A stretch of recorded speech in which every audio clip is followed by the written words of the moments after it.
Ouais, on a parlé de l'imam Mohamed Nadir sur CNews. Donc c'est un imam, on le trouve sur Internet, il est connu, un peu sur le terrain aussi. Voilà. Et c'est Morandini qui parle de lui. Eh, franchement, c'est trop fort. Il a dit c'est un imam et il est beau gosse. Oh, oh, oh, venant de lui. Ouh là, je ferai attention. Hein. Salam alaikum wa rahmatullah. Bon, on va parler de cet imam connu sur les réseaux sociaux, un peu sur le terrain, qui s'appelle Mohamed Nazir. Il s'est fait lyncher. Bon, c'est normal, hein, c'est sur CNews en même temps. Il y avait tout l'extrême droite, les pro-Zemmour, il n'y a que qui parlait, vous voyez. Donc le débat, il était super orienté, il n'y en avait même pas. Il n'était même pas invité afin qu'il puisse se défendre et argumenter. Ça aurait été intéressant parce que quand même, il a le sens, hein, cet imam de l'argumentation. Qu'est-ce qu'on lui reproche? On va commencer par ça. Et on fera un lien après, à la fin de la vidéo, avec l'imam Rachid Al-Jay. Parce qu'il y a un lien vraiment important à faire afin qu'on comprenne ce qui se trame. Ce qu'on lui reproche, oui, comment il parle de la femme, c'est pas républicain, c'est pas laïque, c'est pas la France, du genre une femme, voilà, elle peut pas se parfumer, il y a des hommes autour, etc., etc. Donc on prend comme ça certains passages de vidéos, une femme... Elle peut pas aller à la bibliothèque toute seule, il faut qu'elle soit accompagnée, je sais pas quoi, selon une épître qu'on trouve chez les Malikites. En même temps, il dit que c'est pas son avis. Et Morandini met une autre vidéo encore en avant. Et il en met plein comme ça, genre, il en met plein les yeux, plein les yeux, plein les yeux. L'imam, il est pas pour l'amitié fille-garçon, mais lui, il voit plutôt ici une fraternité. Voilà, donc on cible un imam aujourd'hui. Mohamed Nadir, voilà, le nouvel imam qui est visé, qui est dans le collimateur, est né en janvier 2023 quand je fais cette vidéo. Alors, qu'est-ce qu'il y a en fait dans le fond? Il y a même l'imam Chalgoumi qui est là d'ailleurs. Hein. L'imam Chalgoumi, il est balèze. Il va faire un lien entre lui et Daesh. Alors comment il fait? Ah ben, comme Daesh a des anciens avis juridiques, et c'est à partir de là qu'ils vont créer la société, et ben lui il dit que Mohamed Nadir, lui, et ben il se réfère au malikisme, aux avis juridiques anciens dans ce monde moderne, donc c'est un point commun entre lui et Daesh, donc lui il est comme Daesh. Des raccourcis bêtes, voilà, bêtes. C'est pas comme ça que ça se passe. Il y en a plein dans France, des millions peut-être, ou des centaines de milliers, ça c'est sûr, qui estiment en tant que musulman qu'une femme, elle n'a pas à se parfumer, et puis il y a des hommes autour d'elle, etc. Ça existe comme avis, vous voyez. Est-ce qu'ils sont tous pro-Daesh? Est-ce qu'ils sont tous des terroristes?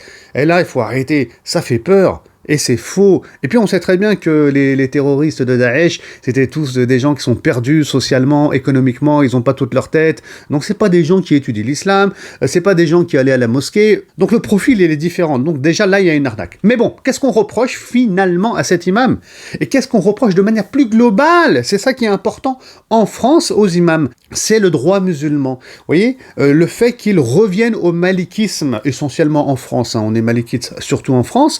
Voilà, on revient à des avis qui sont anciens, de l'imam Malik, qu'on retrouve aussi chez d'autres savants malikites, dans des épîtres. Et là, on essaie de faire le lien entre le malikisme, les fatwas anciennes saoudiennes, donc le salafisme, donc finalement le terrorisme, Daesh. On essaie comme ça de créer un fil conducteur qui n'a aucun sens réellement quand on est sur le terrain. Donc on veut plus de cet imam de fatwa, d'avis juridique, du malikisme, on n'en veut plus. C'est ça hein, que CNews a essayé de mettre en avant avec Morandini, genre la musique, est-ce que c'est haram ou pas?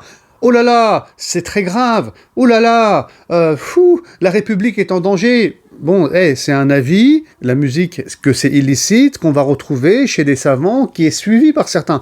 Bien sûr, pas par tous les musulmans, ça, tout le monde est au courant. Noël, est-ce que c'est haram, c'est pas haram? Fêter bonne année, les faux ongles.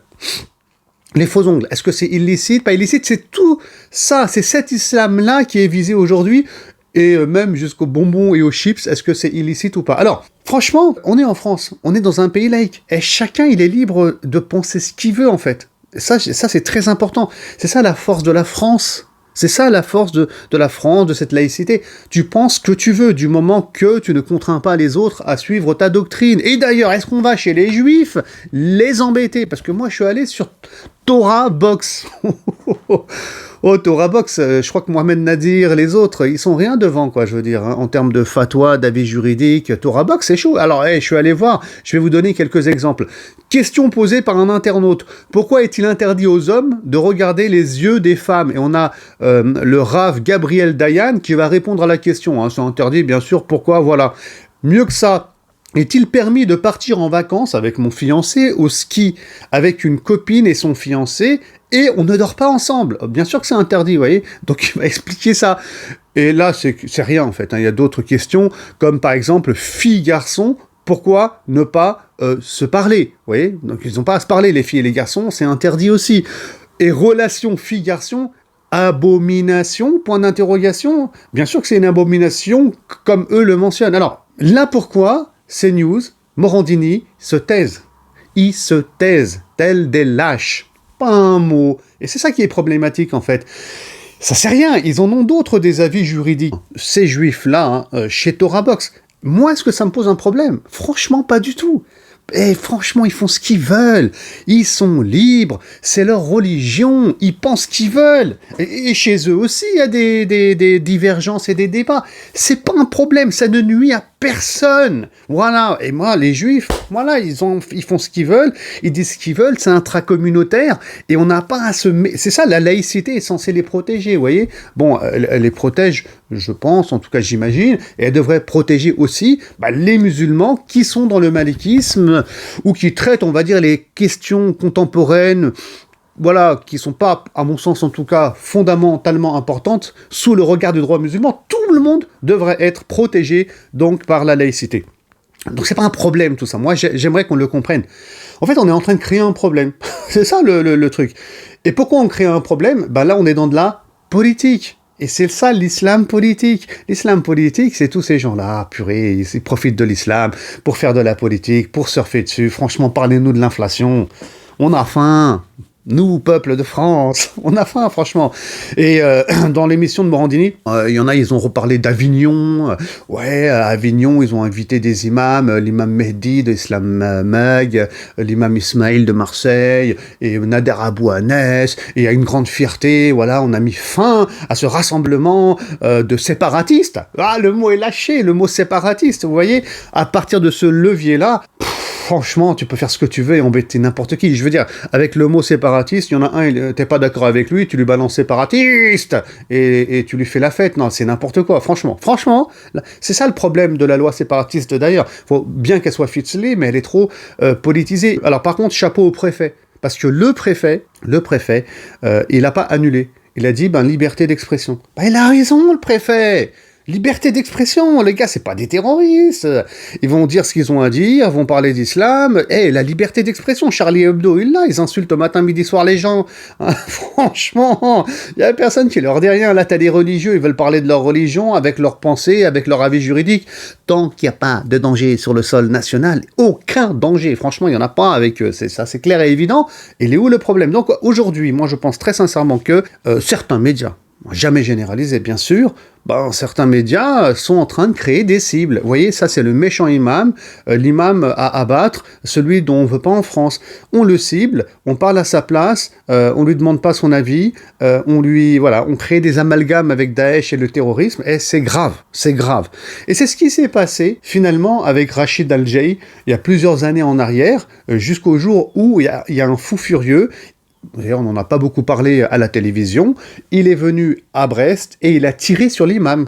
Vous voyez, ça provoque ça. Et là, je pense qu'on est tous d'accord pour dire que, du coup, les médias, les réseaux sociaux et autres, faut faire attention de ne pas mettre comme ça des têtes en avant, des personnes en avant, parce qu'on en fait des cibles. Ça, c'est grave. Donc, je pense que la liberté, elle est en danger. Moi, j'aime la liberté et la liberté d'expression. Je suis vraiment fondamentalement pour. On est des êtres humains, on discute, on débat, on argumente. Voilà, ça c'est ma pensée, vous voyez. Donc c'est dommage. Chacun a sa religion, chacun a son avis, ça crée de la frustration quand on tue la liberté, et cette frustration peut générer un danger, de la haine, ça vient briser le vivre ensemble. Alors si des gens veulent cette France-là, c'est pas la France que moi je veux, bien entendu. Moi je veux une France où on s'entend, on se respecte, on s'apprécie et on construit ensemble avec nos différences. Voilà, salam alaikum.